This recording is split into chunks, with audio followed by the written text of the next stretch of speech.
Hi everyone, इस video में हम डिस्कस करेंगे MMR measles mumps and rubella की वैक्सीन। ये भी इंपॉर्टेंट शॉर्ट नोट एग्जाम के लिए और इस पे एक MCQs भी आते हैं। तो MMR सबसे पहले है कि ये किसके अगेंस्ट प्रोटेक्शन देती है? मीजल्स मम्स एंड रूबेला के अगेंस्ट देती है। आप थोड़ा बहुत शुरुआत में लिख सकते हो कि मीजल्स में क्या मिलता है, जैसे रैशेज मिलते हैं, फीवर आता है। मम्स में आप लिख सकते हो यहाँ पे स्वेलिंग रहती है। रूबेला में लिख सकते हो। तो इनके थोड़े बहुत अगर आप चाहें, डिपेंडिंग ऑन कितने मार्क्स का क्वेश्चन है, आप मीजल्स मम्स रूबेला के बारे में थोड़ा सा आप बता सकते हो शुरुआत में, फ्यू लाइन्स, ठीक है। उसके बाद आप बोलेंगे कि ये प्रोटेक्ट, शुरुआत में बोलोगे कि मीजल्स मम्स रूबेला जो है मतलब MMR वैक्सीन्स है, ये प्रोटेक्शन देती है अगेंस्ट ऑल दीज 3, ठीक है। फिर उनके बारे में आप थोड़ा सा बता दोगे।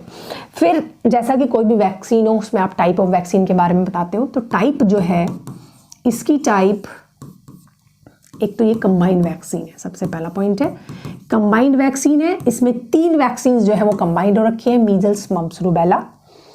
और ये कौन से टाइप की वैक्सीन है? ये लाइव एटेन्यूएटेड वैक्सीन है। इसमें वायरस को वीक करके, लाइव ही वायरस को वीक करके दे दिया जाता है, सो दैट सेम जो मैंने लाइव एटेन्यूएटेड वैक्सीन में बताया, वहाँ पॉइंट्स वही सारे लिख सकते हो आप। ये जो है वायरस वीक हो जाते हैं तो डिजीज तो नहीं कॉज कर सकते, बट इम्यूनोजेनिसिटी इनकी रिटेन रहती है। उसको हम क्या बोलते हैं? इम्यूनोजेनिसिटी।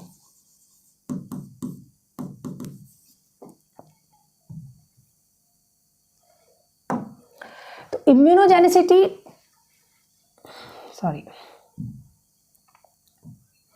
इम्यूनोजेनिसिटी रिटेन रहती है, यानी कि they can develop, they will be able to produce और डेवलप और जो भी है immune response in the body.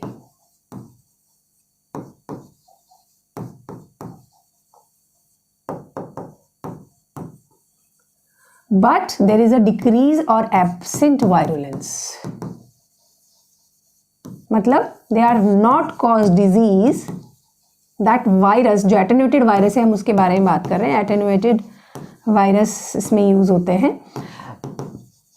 Virulence reduce हो जाते हैं या एब्सेंस हो जाते हैं, they are not able to cause disease. Measles mumps rubella नहीं करेंगे, but they will retain the immunogenicity, मतलब वो इम्यून रिस्पॉन्स वहाँ पर डेवलप कर सकते हो। लाइव वैक्सीन है इसलिए एंटीबॉडी भी डेवलप करती है, सेल मीडिएटेड इम्यूनिटी भी होती है, नेट इम्यूनिटी, दोनों टाइप की इम्यूनिटी ये डेवलप करती है, ठीक है। तो ये हो गई आपकी MMR वैक्सीन। अब कब इसको देते हैं? नेशनल इम्यूनाइजेशन शेड्यूल के थ्रू आप इसको देते हैं। सबको रिसीव करना चाहिए, नेशनल इम्यूनाइजेशन शेड्यूल में है ये। उसमें हम क्या करते हैं, पहले मीजल्स मम्स रूबेला तीनों दी जाती थी MMR, लेकिन अब गवर्नमेंट ने इसका मम्स वाला हिस्सा जो है वो हटा दिया है। क्यों हटा दिया है? कॉस्ट इफेक्टिव बनाने के चक्कर में, क्योंकि कॉस्ट बहुत ज़्यादा पड़ती थी, अब कॉस्ट थोड़ी कम पड़ने लगी है गवर्नमेंट को। तो मीजल्स मम्स रूबेला की जगह पे इन्होंने MR1 एंड MR2 2 डोजेज में इसको नेशनल इम्यूनाइजेशन शेड्यूल में डाला गया है, मम्स वाला हटा दिया गया। ये बहुत ध्यान रखने की चीज़ है। 9 to 12 मंथ्स पे MR1 देते हैं एंड 16 to 14 मंथ्स पे MR2 देते हैं। नहीं भी याद रहे तो एक साल में MR1 दिया है, दूसरे साल में MR2 दिया, और उससे थोड़ा थोड़ा पहले, है ना, 12 से पहले थोड़ा 9 याद रख लो, 24 से पहले 16, तब ऐसे याद रख सकते हो। एटलीस्ट याद रख लोगे पहले साल पे, दूसरे साल पे, है ना, उससे थोड़ा सा पहले। तो दैट MR1 MR2 आप दे रहे हो। और MMR जो है प्राइवेट में ऑप्शनल अवेलेबल है, प्राइवेट हॉस्पिटल में वो आपको ऑप्शन देते हैं। आप MMR लेना चाहते हैं तो आप ले सकते हो अलग से। जब ये MMR से MR में चेंज हुआ था नेशनल इम्यूनाइजेशन शेड्यूल में, तो उस टाइम बहुत आउटब्रेक्स आए थे मम्स के, पर अब उतने मम्स के केसेस नहीं आते। तो MMR इज ऑल्सो सफिशिएंट। इन्होंने, गवर्नमेंट ने कॉस्ट इफेक्टिव करने के लिए इसको MR में कन्वर्ट कर दिया। अब किसको दोगे? सबको दोगे, 100% कवरेज दोगे। इस तरह की वायल दिखती है इसकी, ठीक है। तो कंपनी टू कंपनी वेरी कर सकती है। हाँ, किसको दोगे? सबको दोगे, 100% कवरेज होना चाहिए, सब बच्चों को देना ही है, ठीक है।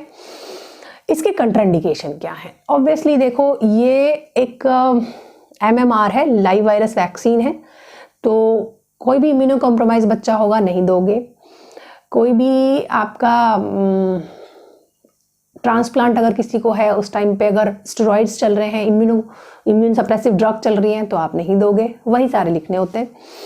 या फिर किसी को किसी प्रीवियस डोज से सीवियर एलर्जिक रिएक्शन हो जाए, मान लो पहली डोज दी, सीवियर एलर्जी हो गई, तो आप सेकंड डोज नहीं दोगे, ठीक है ना।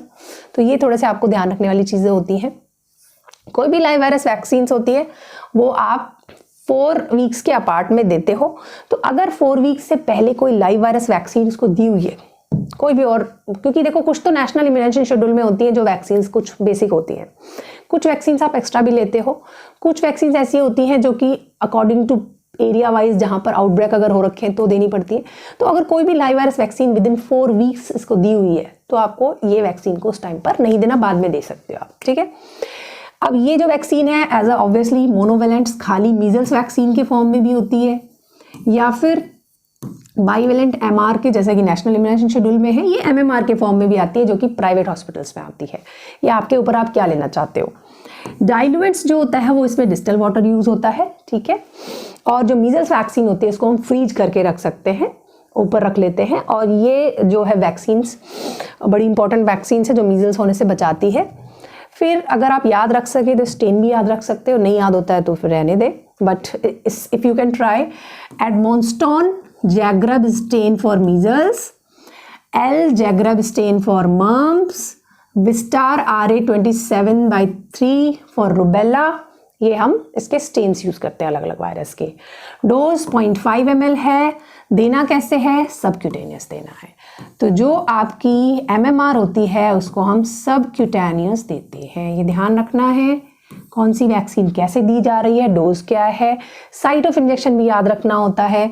आप इसको राइट अपर आर्म में देते हैं, ठीक है। राइट अपर आर्म में MMR को दिया जाता है और सबक्यूटेनियस दिया जाता है।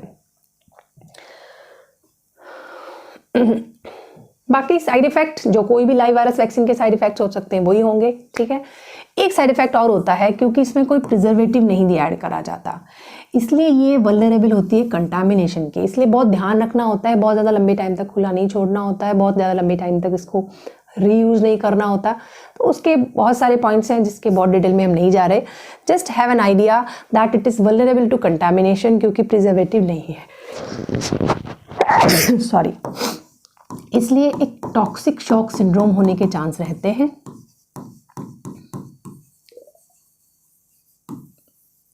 टॉक्सिक शॉक सिंड्रोम होने के चांसेस में रहते हैं, बट हाँ स्टिल फिर भी आप अगर इसको प्रॉपरली यूज़ कर रहे हैं, प्रॉपर कोल्ड चेन मेंटेन हो रही है, प्रॉपरली दिया जा रहा है, तो फिर ये इन्फेक्शन के चांस भी काफ़ी रिड्यूस हो जाते हैं।